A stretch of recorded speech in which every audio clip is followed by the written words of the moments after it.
Hello everyone, welcome to your Yourpedia. I am Jitendra Tyagi. So right now I am got an opportunity to interact with Vice Chancellor of Idris University, Delhi. So sir, most welcome. And first of all, थोड़ा सा introduction आपकी तरफ से. I am Dr. Mahesh Verma. Basically, I am from a medical background and looking after the university for over 4 years now. हमारी जो university है ये predominantly professional university है। इसमें अपने हमारी यूनिवर्सिटी के अपने 14 कॉलेजेस हैं, स्कूल जिसे हम बोलते हैं, और उसके अलावा बहुत सारे एफिलिएटिंग इंस्टीट्यूशन है। कुल मिला के लगभग 131 कॉलेजेस जो है मेरी यूनिवर्सिटी का पार्ट है। मेनली उसमें प्रोफेशनल प्रोग्राम्स हैं, उसमें मेडिकल है, इंजीनियरिंग है, लॉ है और biotechnology, chemical technology, mass media, most of the professional programs we have about 80,000 students at a given point of time. And all these specializations भी वहाँ पे सारी है.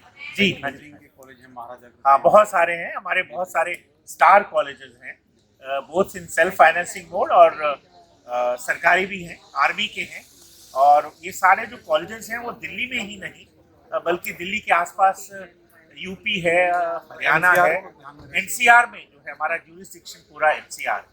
जी, तो सर ये जो वीसी कॉन्फ्रेंस रही यहाँ पे एनईपी के ऊपर, तो आपका क्या पर्सपेक्टिव है नेशनल एजुकेशन पॉलिसी के बारे में? ये देखिए, नेशनल एजुकेशन पॉलिसी एक जरिया है, एक पाथवे है।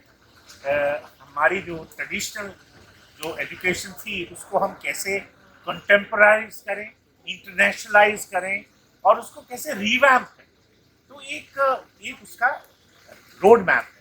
और देखिए, कोई भी जब हम चेंज लाते हैं तो उसमें बहुत सारी अड़चनें आती हैं, बहुत सारे हमें नई स्थितियां पैदा होती हैं, और चाहे वो फैकल्टी की हो, स्टूडेंट्स की हो, इंफ्रास्ट्रक्चर की हो, सिस्टम्स की हो। और बट सबसे बढ़िया बात ये है कि जब से ये NEP 2020 लॉन्च हुई है, पिछले 2-3 सालों में बहुत सारा जो इसके स्वरूप में जो काम होना है उसके बारे में बहुत सारी ज्ञान जो है, बहुत सारा जो नॉलेज है वो सब ऑल अक्रॉस मिला है। और बहुत सारी यूनिवर्सिटीज़ ने काफ़ी कुछ जो है NEP का किया है। और देखिए, जब भी हम कुछ काम करते हैं तो कुछ ना कुछ बैरियर्स आते हैं, तो वो सब जो इश्यूज हैं we learn from each other, what are our best practices, and then of course chairman of EDC was there to help us, because कई बार कुछ ऐसे रोड ब्लॉक्स होते हैं तो उसको हम कैसे नेविगेट करें, आगे कैसे चले। देखो, अच्छा तरीका तो यही है कि सभी लोगों से डिस्कशन, और जैसे ये स्टार्ट हुआ है इसी कॉन्फ्रेंस, आगे भी होंगी बहुत सारी, तो इसी से जो इनपुट मिलेगा उसके बेसिस पे अगर डिसीजन लिए। देखिए, बहुत अच्छा था कि इस जो नॉर्थ जोन की थी कॉन्फ्रेंस में, एक तो मैं देख रहा हूँ कि ऑल अक्रॉस जो है वाइस चांसलर से पार्टिसिपेट किया।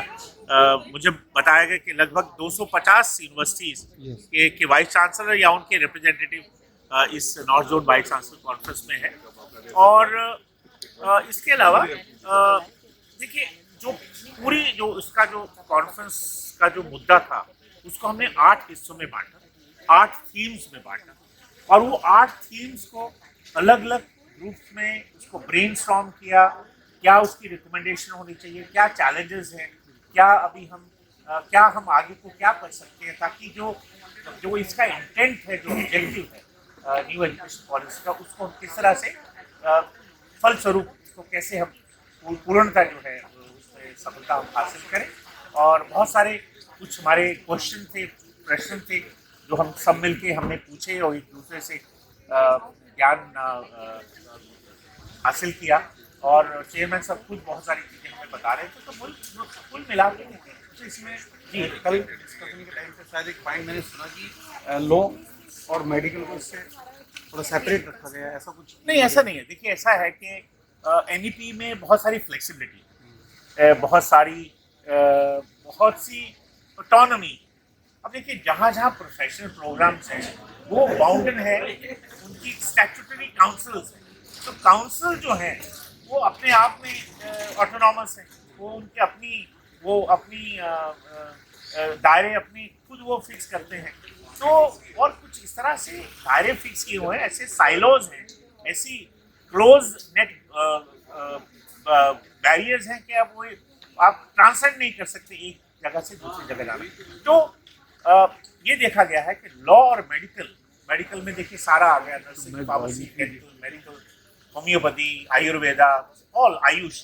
तो इन सबकी बोर्ड्स हैं, इनके सबके कमीशंस हैं, जैसे नेशनल मेडिकल कमीशन है या काउंसिल्स हैं, तो उनके साथ भी मिलके काम करना होगा ताकि ये जो फ्लेक्सिबिलिटी है, ये जो हम ऑटोनॉमी और जो हम कहते हैं कि डिजाइन योर ओन डिग्री, जो वहाँ हमें किस रूप में बंधा हुआ है उसको हम कैसे ओवरकम करें। तो हाँ, बहुत सारा बदलाव इन काउंसिल्स में भी रिपीटेडली जब से एनईपी लागू हुई है इन पे भी आया है, इनकी सोच में भी परिवर्तन आया है। बट कहने का मुद्दा ये था कि हमें इन पे भी गौर करना होगा ताकि हम इनको भी अपने पूरी तरीके से अपनी एनईपी में सम्मिलित करें, उनको मिलाएं, ताकि जो इसके जो ध्येय है, इसका जो मुद्दा है, इसका जो इंटेंट है एनईपी का, वो कहीं ना कहीं मेडिकल प्रोग्राम्स और लॉ के प्रोग्राम्स में भी उसका असर उस पर भी हो और उसमें भी बहुत सारी फ्लेक्सिबिलिटी है।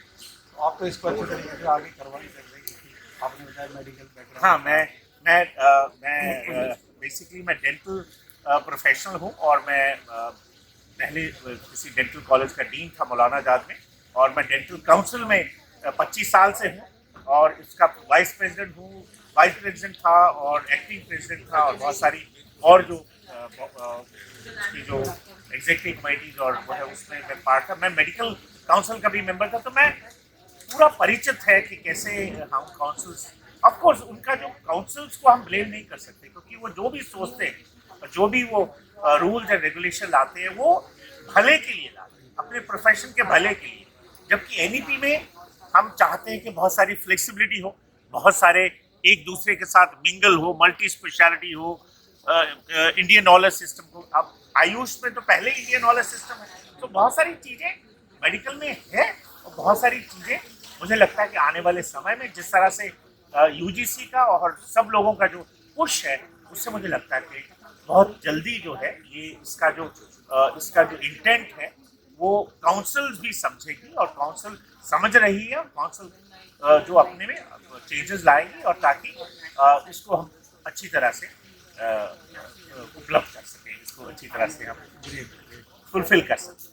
सर, अभी आपके पास टाइम कम है, तो अभी तो थैंक यू वेरी मच, आपने ये टाइम दिया। Thank you Jitendra ji, very nice. No discussion करना चाहूँगा आपके साथ में साइप यूनिवर्सिटी में ना आइए, और कभी आप फोन पे भी कर सकते हैं, ऑनलाइन कर सकते हैं। Thank you very much, thank you, नमस्कार।